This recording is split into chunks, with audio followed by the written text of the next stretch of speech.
সীমান্ত জুড়ে একটি সড়ক পাল্টে দিচ্ছে পুরো অঞ্চলের চিত্রপট। ৭০ কিলোমিটার দীর্ঘ এই সড়ক যোগাযোগ, অর্থনীতি, পর্যটন এবং সীমান্ত সুরক্ষার ক্ষেত্রে আনবে যুগান্তকারী পরিবর্তন। শুধু তাই নয়, কয়েক হাজার ফুট উঁচু পাহাড়ের ওপর দিয়ে নির্মিত এই সড়কটি হতে যাচ্ছে এখন দেশের সর্বোচ্চ উঁচু সড়ক। মিনারুল হকের পাঠানো তথ্যচিত্রে আরও বিস্তারিত থাকছে ডেস্ক রিপোর্টে। বাংলাদেশের সর্বদক্ষিণে মায়ানমারের সীমান্ত বেষ্টিত বান্দরবানের থানচি উপজেলার সাঙ্গু রিজার্ভ অঞ্চল। প্রকৃতির অপর সৌন্দর্যমণ্ডিত এই অঞ্চলটি শুধু পর্যটন খাতেই নয়, অর্থনৈতিক ক্ষেত্রেও বেশ গুরুত্বপূর্ণ। মায়ানমার সীমান্ত বেষ্টিত দুর্গম এই অঞ্চলটি ছিল অনেকটাই অরক্ষিত। থানচি উপজেলা সদর থেকে নদীপথে এই অঞ্চলে যেতে লাগত প্রায় কয়েক ঘন্টা, কিন্তু এখন পাল্টে গেছে পুরো এলাকার চিত্র। সেনাবাহিনীর ৩৪ ইঞ্জিনিয়ার কনস্ট্রাকশন ব্রিগেডের সহায়তায় ১৭ ইঞ্জিনিয়ারিং ব্যাটালিয়ন এই অঞ্চলে নির্মাণ করেছে থানচি রিমাক্রি মদক লিক্রি সড়ক।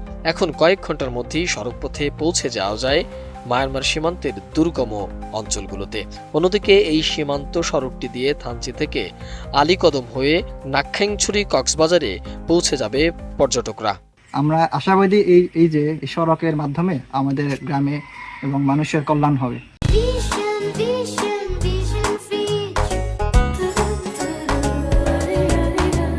৩৬ আর্মি আওতায় আমাদের বড় মাদকের রাস্তার উন্নতি হবে। এই রাস্তা না হওয়া আগে এখানকার লোকেরা খুব কষ্ট ছিল।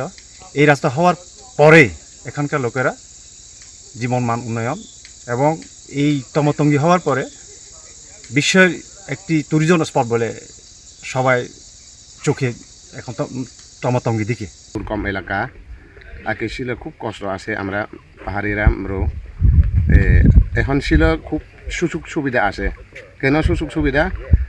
সেনাবাহিনীরা রাস্তা ঘুরিয়ে রুট কাট ঘুরিয়ে আমরা সুযোগ সুবিধা পাই। পর্যটন আসে, আরও পর্যটন বাড়াইতে পারে। বান্দরবান মায়ানমার সীমান্তে উঁচু পাহাড় সাফা হাফাং, যোগী হাফাং, মাদারা হাফাং, জোতালাং এর মতো পাহাড়ের উপর দিয়ে নির্মিত হয়েছে এই সড়কটি। সম্প্রতি বাংলাদেশ সেনাবাহিনীর পক্ষ থেকে আমরা মদককে সড়ক পথে যুক্ত করেছি। সাঙ্গু রিভার ছাড়া এখানে যাতায়াতের কোনো মাধ্যম ছিল না।